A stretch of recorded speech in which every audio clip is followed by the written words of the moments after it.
ជំរាបសួរអាយាយរវាងរបស់ដែលលោកយាយចង់បានហើយនិងរបស់ដែលលោកយាយត្រូវការលោកយាយយកមួយណាចង់បានរបស់ត្រូវការឡើយលោកយាយត្រូវការគេប្រាប់ចៅទិញជូនសូមបច្ច័យលោកកូនដើម្បីនឹងចូលមកទិញថ្នាំជាបាលជំងឺបាទអញ្ចឹងលោកយាយត្រូវការថវិកាដើម្បីទិញថ្នាំចាអូអញ្ចឹងមួយអញ្ចឹងលោកយាយត្រូវការគេអង្គអីដែរក៏ត្រូវការលោកក្មួយបាត់អើយយាយនៅម្នាក់ឯងដែររងថ្ងៃអូអញ្ចឹងឥឡូវចៅហៅតុកសិនមួយមិនដឹងថាត្រូវការថវិកាដើម្បីទិញថ្នាំបាទអញ្ចឹងទៅចៅចង់ដឹងថាលោកយាយឈឺគេវិញឬពេទ្យគេឆ្លោះមើលទៅគេថាយាយនេះកាពីកូវីនលៀកដងស៊ូតបាសគ្រាប់ឈាមចា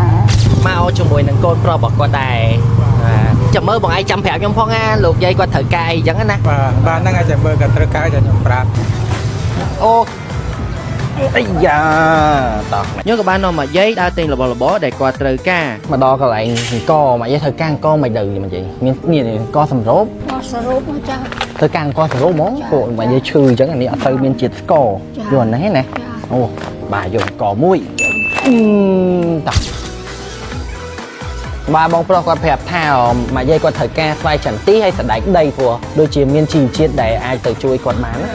ណាបងអូនេះគាត់ទៅហូបបបរហ៎សាច់ផាត់ស្វាយចន្ទីទិញដោះគោទឹកប៉មួយទៀតបាទឡើងខ្ញុំអត់ឡើងច្រើនមានទៀតបាទនេះលោកយាយបានច្រើនដែររបស់ប្រើប្រាស់អូយកាន់អត់កើតទេឲ្យបងប្រុសជួយកាន់ធ្ងន់អញ្ចឹងចៅមាន 100000 រៀលជូនលោកយាយ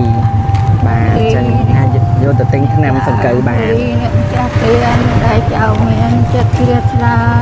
ជូនទៀនយាយនេះណាសូមទេវតាជួយឲ្យពរឲ្យបានសុខសួស្តីឲ្យសេរីជ័យមង្គល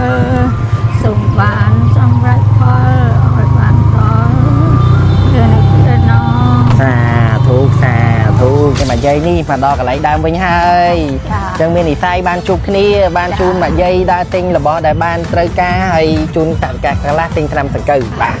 អញ្ចឹងជំរាបលាមកយាយបាយបងជំរាបបងបាយដល់គ្នាមិនឆ្ងល់ថាហេតុអីមិនសួរបងមានមួយនៅបងនៅបងបើខ្ញុំផ្ញើជីវិតមួយថ្ងៃនឹងបងបានអត់បានតាបើជួយខ្ញុំទៅណាជួយណាបានមែនណាខ្ញុំគាត់ត្រូវការញ៉ាំអីទិញកាអាវដើរលេងអញ្ចឹងណាបានហ្នឹងហើយតែខ្ញុំអត់មានលុយណាសាយឥឡូវគ្នាណាខ្ញុំមើលគាត់នាំខ្ញុំទៅណាតែអ្វីដែលគាត់អត់ដឹងហ្នឹងគឺថាខ្ញុំនឹងនាំគាត់ទៅគ្រប់កន្លែងដែលគាត់នាំខ្ញុំទៅមានន័យថាបើខ្ញុំទៅញ៉ាំអីគាត់ក៏ទៅញ៉ាំអីដែរចុំបងមកដល់ឯណាញ៉ាំបាយបានទៅមកញ៉ាំអីនៅទៅញ៉ាំអូត្រូវបាច់មកបងបានអត់ញ៉ាំបាយបាទឥឡូវគឺញ៉ាំបាយហើយឆែតខ្លាំងមែនទេឆែតអត់បងឆែតដល់សល់បាយទៀត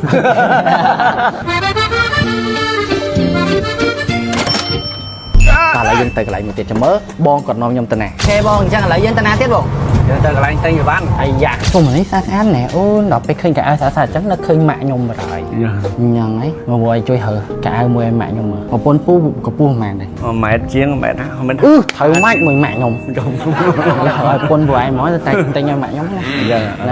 បងប្រុសក៏បានធ្វើការដើររោទិញអាមនុស្សស្រីដើម្បីឲ្យខ្ញុំយកទៅជូនម៉ាក់ឃើញស្រានេះយកនេះតោះឥឡូវយើងបានទិញកៅអៅបាន2តោះពូទៅទៀតតោះពូខ្ញុំមានរឿងមួយចង់ប្រាប់កៅអៅប្រុសនេះខ្ញុំទិញជូនពូទេយកបាទអូខេច្រើនហើយកៅអៅនេះខ្ញុំថាទិញម៉ាក់ខ្ញុំមែនបាទទិញជូនប្រពន្ធពូតាជូនពូទៀតទាំងហងយូនោះបងស្រីធំធំនេះបោះបងប្រុសណែហ្នឹងមើលណាមើលទេ30000 40000 50000យកកូនបងជូន10000រៀលអរគុណច្រើននេះ100អត់100ហ៎ទៅជួបង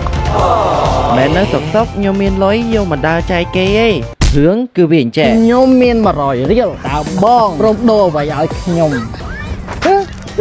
មានតែនេះជូនលុយមួយដុំនេះម៉ាននេះម៉ាន1លានហើយគាត់បាននិយាយថាធ្វើបនបានបនចឹងឯហ្នឹងគឺខ្ញុំនឹងទៅធ្វើបននេះកប៉ៅគេ ជូនលោកពូ30000រៀល ចាំជូនពរជាមួយសុខបាយទាំងពីរអ្នកហ្នឹងតាមផ្លូវឲ្យឲ្យរៀនប្រាជ្ញានៅរៀននេះមួយ រៀនបាទ ជប់រៀន រៀន អញ្ចឹងឲ្យអូស៊ីមានបាន ឆាប់បាន រីកចម្រើនហើយឲ្យឆាប់បានមានសង្សារ សាធុ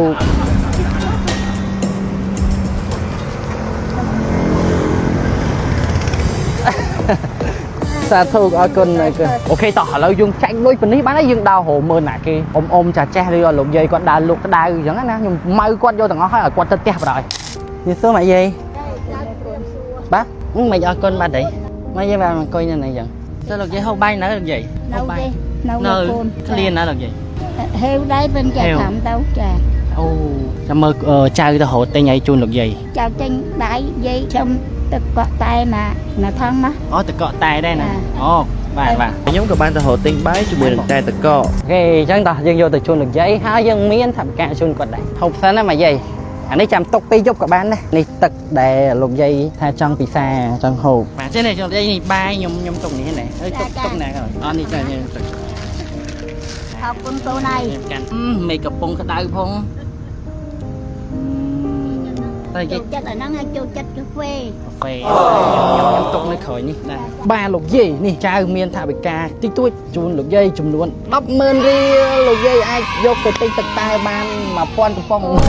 បាទសាធុ យាយ សាធុ ជួបកូនឯងយាយមានបុណ្យហើយ បាទសាធុលោកយាយអរគុណលោកយាយច្រើនបាទជូនពរឲ្យសុខភាពល្អអនាគត កូនឯងថាវីដេអូឲ្យចាប់កាប់ បាទ ឲ្យបានលុយច្រើនច្រើន បើនេះលាជំ តា នួ ម ស ទៅ តអូខេបងប្អូនអញ្ចឹងខ្ញុំក៏ចង់អរគុណម្ដងទៀតទៅកាន់បងប្រុសនីតូដែរដែលគាត់បានដូរ1លានរៀលជាមួយនឹងលុយ100រៀលហើយខ្ញុំបានយកមកចែកជូនហើយក៏ដូចជាទិញអីឲ្យលោកយាយបានពិសាដែរហើយក៏បានជូនគាត់100000ទៀតដែរអញ្ចឹងនៅសល់60,000ទៀតអូច្រើនណាស់ចែកអត់ទេចែកអត់អញ្ចឹងចាំមើលយើងបន្តទៅភាគ3